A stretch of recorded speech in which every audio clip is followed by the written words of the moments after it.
అందరికీ నమస్కారం అండి. ఇవాళ నిజంగా ఎంత ఆనందంగా ఉందంటే, సురేష్ కృష్ణ గారు ఆయన ఫంక్షన్లో నేను కూడా ఒక భాగం అవటం చాలా గర్వంగా ఫీల్ అవుతున్నానండి. కారణం ఏంటంటే, మామూలుగా మనకి ఒక్కొక్క సినిమా మనం అనుకునేటప్పుడు అండి, తెలుగు సినిమాకి పాతాళ భైరవికి ముందు, పాతాళ భైరవికి తర్వాత అని చెప్పుకుంటాం. అలాగే కొంతకాలం గడిచిన తర్వాత ఖైదీకి ముందు, ఖైదీకి తర్వాత, దానికంటే ముందు అడవిరాముడి కంటే ముందు, అడవిరాముడు తర్వాత, తర్వాత ఖైదీకి ముందు, ఖైదీకి తర్వాత, శివకి ముందు, శివకి తర్వాత. అలాగా భారతదేశ సినిమాకి భాషకి ముందు, భాషకి తర్వాత.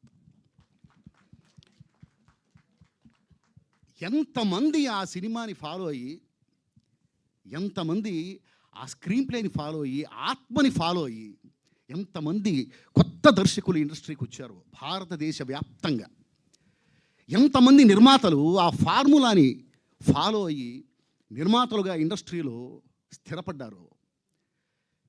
వాళ్ళందరి కృతజ్ఞతలు ఆశీస్సులుగా ఈ సినిమాకు ఉంటాయని నేను మనస్ఫూర్తిగా నమ్ముతున్నానండి. సురేకృష్ణ గారు నిజంగా నేను ఒక రకంగా నాకు ఆయన గురు సమానుడండి. ఎలాగంటే, భాషా సినిమా చూసినప్పుడు నాకు బాగా నచ్చేసింది. నా ఫ్రెండ్ ఒక అమ్మాయి, నాకు రియల్గా నా నిజ జీవితంలో జరిగిన ఒక సంఘటన చెప్తాను. ప్రతిరోజు ఆ సినిమా చూస్తూ ఉంది. నాకు ఒక రోజు నుండి ఏందమ్మా అంత ప్రతిరోజు చూడాల్సినంత సినిమానా ఏంటి, బాగుంది, ఓకే, మరి రోజు చూస్తా, నాకు అంత నచ్చింది. ఏమి నచ్చింది నీకు? ఆ సినిమాలో నగ్మా క్యారెక్టర్ ఏమిటి? రఘువరన్ కూతురు కదా, పొత్తిళ్లలో ఉన్న పాపను తీసుకెళ్ళి దేవన్ పెంచాడు కదా. రఘువరన్ జైలుకి వెళ్ళేటప్పుడే రఘువరన్తో ఫైట్ చేసిన మనిషి కదా రజనీకాంత్. అలాంటి రజనీకాంత్ అంటే తండ్రి వయసు ఉన్న రజనీకాంత్తో మళ్ళీ ఈ అమ్మాయి నగ్మా పెరిగి పెద్ద డ్యూయెట్లు పడతా ఉంటే ఏమిటమ్మాయి ఆ సినిమా, ఏమిటి అంత నచ్చాల్సిన అవసరం ఉందని అడిగాను నేను. అప్పుడు ఆ అమ్మాయి ఏందండి, ఇప్పుడు రజనీకాంత్ గారు పిలిస్తే నేను రానయ్యింది అంది. అంటే అది రజనీకాంత్ గారు కాబట్టి ఓకే. అప్పుడు నేను నేర్చుకున్న ఒకే ఒక విషయం ఏమిటంటే, కమర్షియల్ స్క్రీన్ ప్లే అంటే తప్పులు చెయ్యకపోవటం కాదు, జనానికి నచ్చే తప్పులు చేయటం.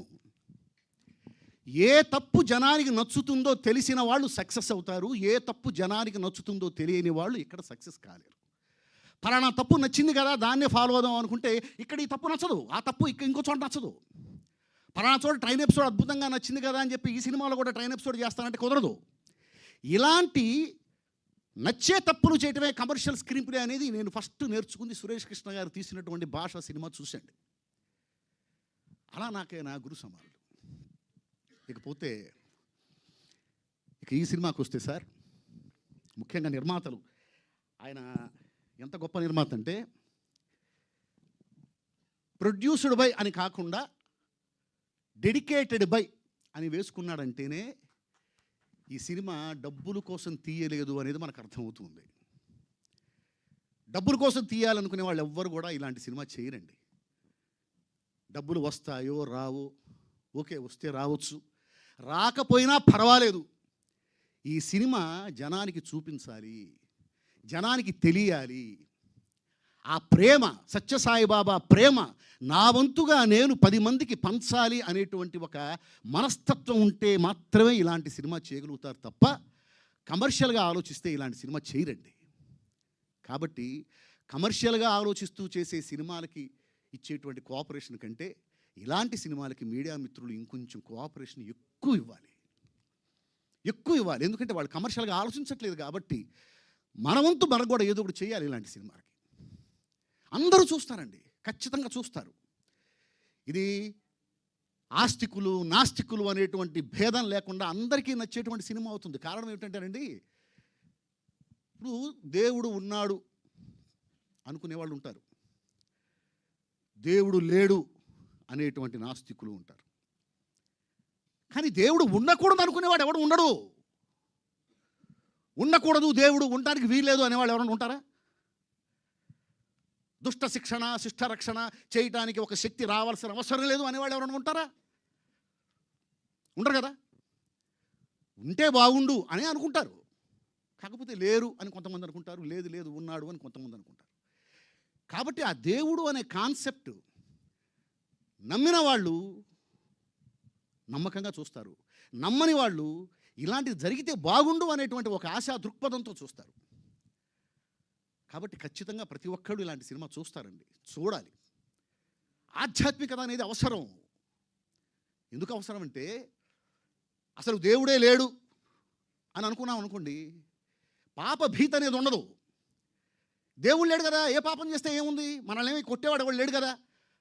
పాపం అనేది లేదు, పుణ్యం అనేది లేదు. దేవుడే లేకపోతే పాపం ఏంటి, పుణ్యం ఏమిటి, నాకు నచ్చింది ఏదైనా చేసేయచ్చు అనేటువంటి ఫీల్ ఎప్పుడైతే మనిషి కలిగిందో ప్రపంచం సర్వనాశనం అయిపోతుంది. అలా కాకుండా ఉండాలంటే మనిషికి పాప భీతి అనేది ఉండాలి. అందుకే నేను ఎప్పుడు చెప్తూ ఉంటానండి, భగవంతుడి చేతికి ఆయుధాన్ని ఇచ్చింది హిందూ మతం. ఇక ఎక్కడ కూడా భగవంతుడి చేతికి ఆయుధాలు ఉండవు. ఒక్క భారతదేశంలో మాత్రమే భగవంతుడి చేతికి ఆయుధాలు ఉంటాయి. ఎందుకంటే తప్పు చేస్తే భగవంతుడు కొడతాడు. అదిగో విష్ణుమూర్తి చేతిలో సుదర్శన చక్రం ఉంది, తప్పు చేస్తే అది వస్తుంది, గొంతు తీసుకెళ్ళిపోతుంది. అదిగో శివుడి చేతిలో త్రిశూలం ఉంది, తప్పు చేస్తే వస్తుంది, కంఠం తీసుకెళ్ళిపోతుంది అనేటువంటి ఒక భయం. భక్తి మాత్రమే ప్రాచుర్యాన్ని పొందింది. కానీ ఒక్క ఈ భరత భూమిలో మాత్రమే భయం, భక్తి రెండు కూడా ప్రాచుర్యానికి వచ్చాయి. భయంతో పాటు భక్తిని, భక్తితో పాటు భయాన్ని కూడా చెప్పింది ఈ భారతదేశం. కాబట్టి ఇక్కడ భక్తి అనేది, భయం అనేది చాలా ఇంపార్టెంట్ అండి. అప్పుడే పాప భీతి అనేది ఉంటుంది, ఏది చెయ్యాలి ఏది చెయ్యకూడదు అనేటువంటి ఒక విచక్షణ జ్ఞానం ఉంటుంది. ఆధ్యాత్మికత లేనప్పుడు, భగవంతుడు లేడు అనేటువంటి ఒక ఆ వాదాన్ని మనిషి నమ్మినప్పుడు ఇక వాడు ఏదైనా చేసేస్తాడు, ఎటైనా పోతాడు. ఇక దేశం ఏమైపోతుంది, సర్వనాశనం అయిపోతుంది. కాబట్టి ఆధ్యాత్మికత అది ఏ మతమైనా కావచ్చు కాక, అది హిందూ మతం కావచ్చు, క్రిస్టియానిటీ కావచ్చు, ఇస్లాం మతం కావచ్చు, బౌద్ధ మతం కావచ్చు, సిక్కు మతం కావచ్చు. ప్రపంచంలో ఎన్ని మతాలు ఉన్నాయో అన్ని మతాలు, ఏ మతమైనా గొప్పదే, గొప్పది కాకపోతే అది మతం కాదు. ఆ మతంలో ఉన్న గొప్పతనాన్ని మాత్రం పక్కన పెట్టేసి మిగతాదంతా పాటిస్తూ ఉంటే అది మతం కాకుండా పోతుందంతే. ఏ మతమైనా సరే ఆ భక్తి భావాన్ని, ఆధ్యాత్మికతని ప్రచారం చేయడానికి ప్రతి ఒక్కరు కూడా సహకరించాలి, ప్రచారం అవ్వాలి. ఆ భక్తి భావం, ఆ ఆధ్యాత్మికత ఎంత ప్రాచుర్యాన్ని పొందితే ఆ గడ్డ అంత అద్భుతంగా ఉంటుంది, మానవత్వం పరిమళిస్తుందని చెప్పేసి మనస్ఫూర్తిగా కోరుకుంటూ, ఇలాంటి సినిమాలు ఇంకా రావాలి, ఇంకా రావాలి, జనం చూడాలి. ఒకప్పుడు చాలా వచ్చాయండి, అద్భుతమైన సినిమాలు వచ్చేవి కదా, వచ్చాయి, అందరూ చూశారు, క్లాసికల్స్ అయినాయి, కల్ట్ మూవీస్ అయినాయి.